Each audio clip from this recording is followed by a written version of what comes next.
देख रहे हैं राष्ट्रीय समाचार। मैं हूं आपके साथ श्रुति जोशी। आइए एक नजर डालते हैं आज की हेडलाइंस पर। प्रधानमंत्री नरेंद्र मोदी अयोध्या में राम मंदिर के शिखर पर 21 फीट ऊंचा धर्मध्वज फहराएंगे। एक्टर धर्मेंद्र का 89 साल की उम्र में निधन, विले पार्ले शमशान घाट में अंतिम संस्कार। सीजीआई बनने के बाद जस्टिस सूर्यकांत ने 17 केस सुने। पहले ही दिन ओरल मेंशनिंग बंद की, अब लिखित अपील होगी। भारत साउथ अफ्रीका के बीच गुवाहाटी टेस्ट का चौथा दिन सुबह 9 बजे से खेला जाएगा मैच। इथियोपिया में 12,000 साल बाद ज्वालामुखी फटा, राख का 15 किलोमीटर ऊंचा गुबार उठा, 4,300 किलोमीटर दूर दिल्ली पहुंचा, कई उड़ानें रद्द। अब खबरें विस्तार से। बॉलीवुड के ही मैन कहे जाने वाले धर्मेंद्र ने सोमवार को दुनिया को अलविदा कह दिया। धर्मेंद्र के निधन से बॉलीवुड जगत के साथ साथ राजनीतिक जगत भी शोक में डूबा हुआ है। प्रधानमंत्री नरेंद्र मोदी से लेकर केंद्र सरकार के दिग्गज मंत्री और बॉलीवुड के कई दिग्गजों ने अपनी अपनी प्रतिक्रिया दी है। प्रधानमंत्री नरेंद्र मोदी ने लिखा, धर्मेंद्र का जाना भारतीय सिनेमा के एक युग का अंत है। वह आइकॉनिक फिल्म पर्सनालिटी थी, बेहतरीन एक्टर थे जो हर किरदार में एक गहराई और चार्म लेकर आते थे। उनके निभाए किरदारों ने अनगिनत लोगों के दिल को छुआ है। धर्मेंद्र की सादगी और गर्मजोशी उन्हें खास बनाती थी। ये दुखद पल है। मेरी संवेदनाएं उनके परिवार, दोस्तों और अनगिनत फैंस के साथ है। पीएम मोदी के अलावा महाराष्ट्र के मुख्यमंत्री देवेंद्र फडणवीस ने आगे ये भी लिखा कि भारतीय सिनेमा जगत के दिग्गज अभिनेता एवं बॉलीवुड के ही मैन के रूप में मशहूर धर्मेंद्र देओल के निधन की खबर से स्तब्ध हूँ। शोले, धर्मवीर, चुपके चुपके मेरा गांव, मेरा देश, प्रतिज्ञा, सीता और गीता, गुलामी, रॉकी और रानी की प्रेम कहानी जैसी सुपरहिट फिल्मों में अपने अभिनय से उन्होंने दर्शकों के दिलों पर सालों तक राज किया। वहीं प्रियंका गांधी ने कहा, भारतीय फिल्म जगत की मशहूर हस्ती पद्म भूषण श्री धर्मेंद्र जी की मृत्यु का समाचार अत्यंत दुखद है। ईश्वर उनकी आत्मा को शांति प्रदान करें। शोक संतप्त परिवार और उनके करोड़ों प्रशंसकों के प्रति मेरी गहरी संवेदनाएं हैं। धर्मेंद्र जी ने दशकों तक सिनेमा प्रेमियों के दिलों पर राज किया और अभूतपूर्व अभिनय की मिसाल कायम की। वे सिनेमा प्रेमियों के दिलो दिमाग और स्मृतियों में जीवित रहेंगे। मल्लिकार्जुन खड़गे ने कहा कि कांग्रेस के राष्ट्रीय अध्यक्ष मल्लिकार्जुन खड़गे के फिल्म अभिनेता धर्मेंद्र के निधन पर कहा है कि भारतीय फिल्म जगत ने आज एक बहुमूल्य सितारा खो दिया है। मशहूर अभिनेता धर्मेंद्र अब हमारे बीच नहीं रहे। 2012 में पद्म भूषण से सम्मानित धर्मेंद्र ने दशकों तक सिनेमा प्रेमियों के दिलों पर राज किया और अपने अभूतपूर्व अभिनय व सादगीपूर्ण जीवन से एक गहरी छाप छोड़ी।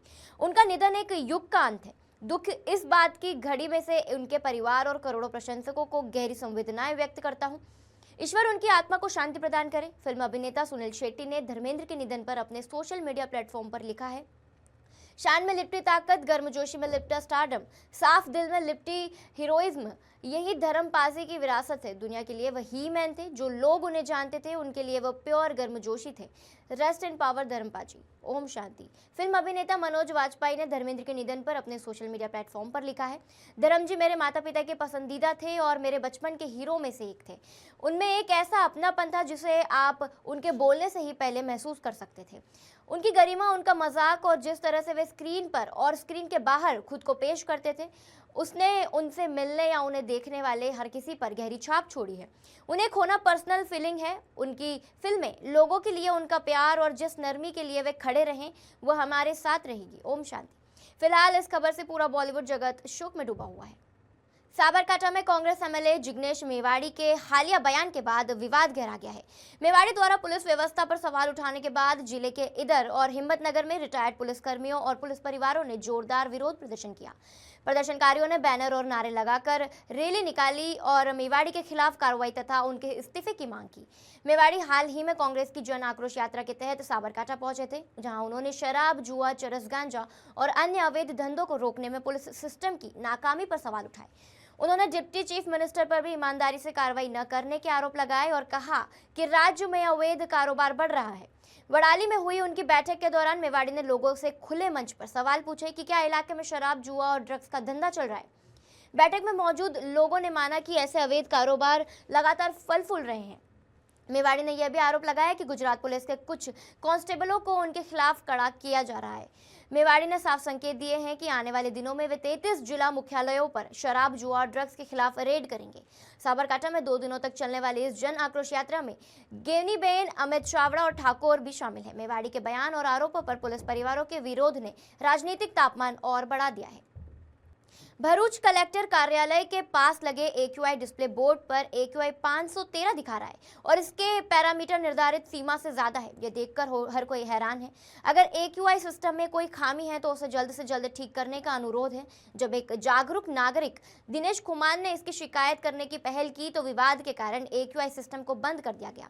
इस मामले के बाहर आने के बाद प्रशासन सवालों के घेरे में है। सूरत से एक चौंकाने वाली खबर सामने आई है। एक और BLO की संदिग्ध मौत हो गई है। सूरत म्युनिसिपल कॉर्पोरेशन में काम करने वाली महिला अधिकारी डिंकल शिंगोडा मृत पाई गई। वराछा जोन में टेक्निकल असिस्टेंट के रूप में कार्यरत थी और चुनाव आयोग द्वारा उन्हें BLO की ड्यूटी सौंपी गई थी। घर के बाथरूम में डिंकल शिंगोडा बेहोश मिली। परिजनों ने उन्हें तुरंत अस्पताल पहुंचाया, लेकिन डॉक्टरों ने उन्हें मृत घोषित कर दिया। घटना ने पूरे परिवार को सदमे में डाल दिया है और सबसे बड़ा सवाल यही है कि क्या ये काम के बढ़ते दबाव की वजह से हुई है मौत या अचानक हुआ कोई स्वास्थ्य संकट। मामला चुनाव आयोग के कामकाज पर फिर से एक गंभीर सवाल खड़े करता है, क्योंकि देश भर में चुनावी ड्यूटी के दौरान कई BLO और सरकारी कर्मचारी अपनी जान गंवा चुके हैं। पुलिस ने मामले की जांच शुरू कर दी है। मौत रहस्यमयी है और पोस्टमार्टम रिपोर्ट का इंतजार है। घटना सकरी थाना क्षेत्र के भवानीपुर की है, जहां धान के पानी भरे खेत में खून से लथपथ एक युवक का शव ग्रामीणों ने देखा, जिसकी सूचना आसपास के क्षेत्र में फैलते ही सनसनी फैल गई। घटना की जानकारी पाकर सकरी थाना अध्यक्ष मनोज कुमार दलबल के साथ पहुंचे और शव को अपने कब्जे में लेकर पोस्टमार्टम के लिए भेज दिया गया। मृतक युवक की पहचान सकरी थाना के सागरपुर निवासी स्वर्गीय लालन मंडल के 32 वर्षीय पुत्र अजीत मंडल उर्फ गुड्डू मंडल के रूप में की गई है। पुलिस ने शव को कब्जे में लेकर पोस्टमार्टम के लिए मधुबनी सदर अस्पताल भेज दिया है। वहीं परिजनों ने गांव के ही कुछ युवकों को मामले में आरोपी ठहराते हुए पुलिस से कार्रवाई की मांग की है। थाना अध्यक्ष मनोज कुमार ने बताया कि घटनास्थल पर फॉरेंसिक जांच टीम को बुलाया गया है, जो साक्ष्य इकट्ठा करेगी। मृतक के मामा का बयान सामने आया है, सुनिए। युवक का नाम है गुड्डू मंडल, सागरपुर के है रहने वाले। कितना उम्र है? उम्र करीब जो है इसके 26 से 27 के 28 के बीच में है। पिता का नाम ललन मंडल था।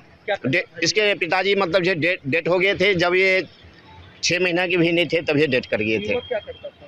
युवक ऐसे ही मतलब जो है अपने गांव में कोई वो अभी रोजगार नहीं करते थे, ऐसे कमाते थे, खाते थे। कौन लोग इसका हत्या कर सकता है?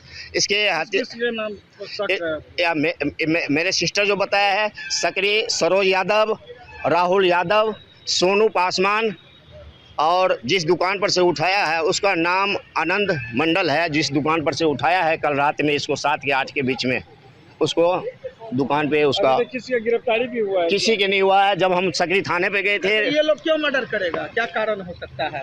कारण हो सकता है तो मतलब इससे 2 महीने पहले भी तो इसको आपसी कोई ऐसे दुश्मनी होगा, इसके मौसमात है इसके, और भाई में अकेले है और इसके वजह से इसको जो है ना मार करके उसको जमीन जथा मतलब हड़पने चाहते हैं।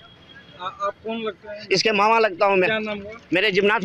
भवन निर्माण विभाग के नए मंत्री विजय कुमार चौधरी विभाग पहुंचे। विभाग के सचिव कुमार रवि समेत विभागीय पदाधिकारियों, अभियंताओं और कर्मचारियों के द्वारा मंत्री का पुष्प गुच्छ देकर स्वागत किया गया। चौधरी ने विभाग के पदाधिकारियों एवं अभियंताओं से उनके दायित्वों के बारे में जानकारी प्राप्त की। विजय कुमार चौधरी ने पदाधिकारियों एवं अभियंताओं के साथ विभागीय कार्यों की समीक्षा की और कार्यों का निपटारा भी किया।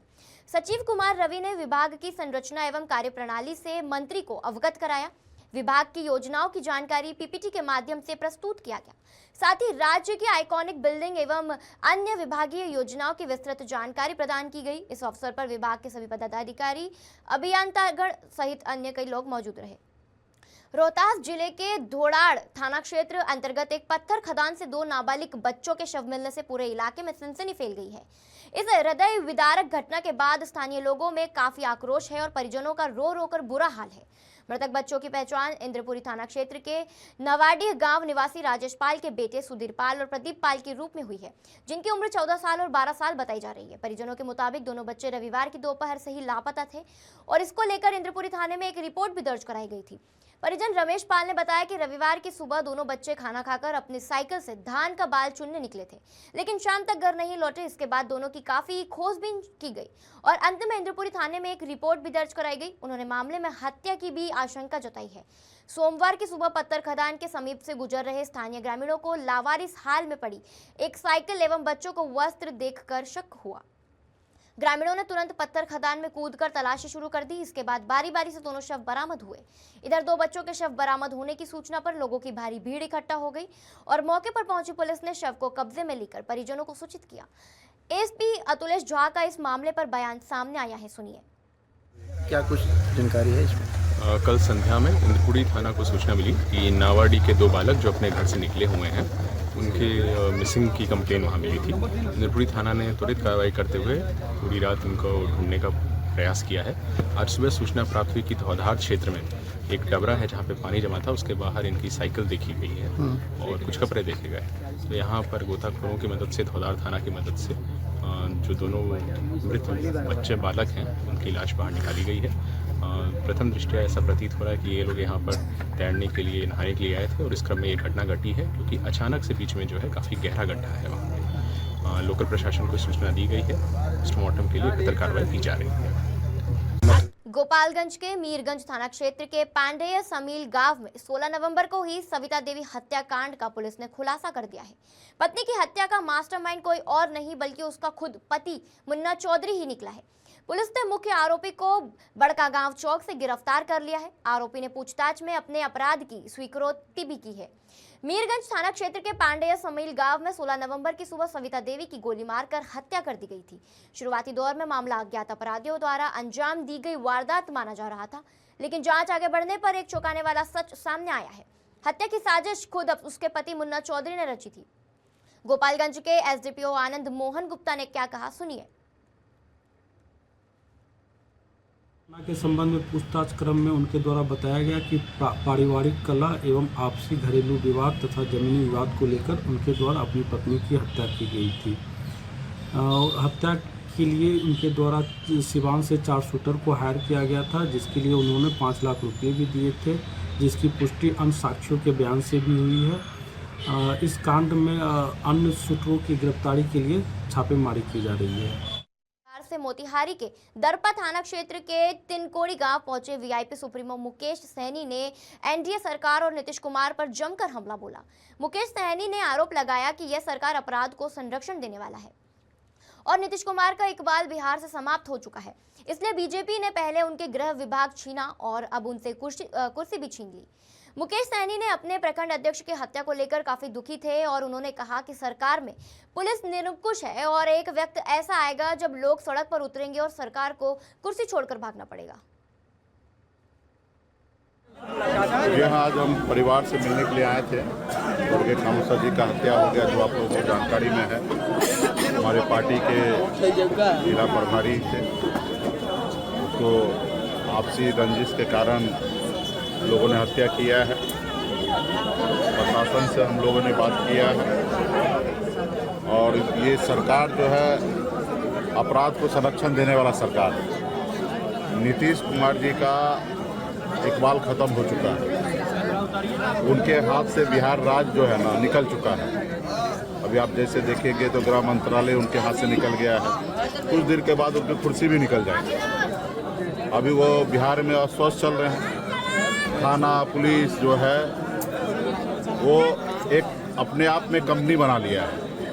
वो मान रहे हैं कि मेरा थाना जो है ना, वो उसका अधिकार हो गया कि थाना में किसी का हत्या करा देना, उसके बदले में पैसा लेना। वो मान रहे हैं कि हमारा काम ही यही है, दारू बेचवाना, होम डिलीवरी कराना। उनको ये नहीं मालूम है कि हमको तनख्वाह मिल रहा है जनता का सेवा करने के लिए, जनता का रक्षा करने के लिए। ये थाना प्रभारी हो या डीएसपी हो, एसपी हो या बड़े पदाधिकारी, सब लोग पैसा राज्य में उगाही करने में लगे हुए हैं। काफी समय से स्थिर दिख रही कर्नाटक में कांग्रेस की सरकार अब डगमगाती हुई नजर आ रही है। बेंगलुरु से दिल्ली तक चर्चाओं का बाजार गर्म है। इस बीच डीके शिव कुमार के समर्थक विधायकों की संख्या में इजाफा हुआ है। कर्नाटक में सत्तारूढ़ कांग्रेस पार्टी के भीतर चल रहा मुख्यमंत्री पद को लेकर सत्ता संघर्ष अब दिल्ली तक पहुंच गया है। इसमें मुख्यमंत्री सिद्धारमैया की कुर्सी पर खतरा मंडरा रहा है। उप मुख्यमंत्री डीके शिव कुमार का समर्थन करने वाले विधायकों का एक और समूह पार्टी आलकमान में मिलने के लिए राष्ट्रीय राजधानी पहुंचा है। वहीं बेंगलुरु में मौजूद पार्टी अध्यक्ष कांग्रेस अध्यक्ष से मिलने के लिए खुद मुख्यमंत्री सिद्धारमैया पहुंचे थे।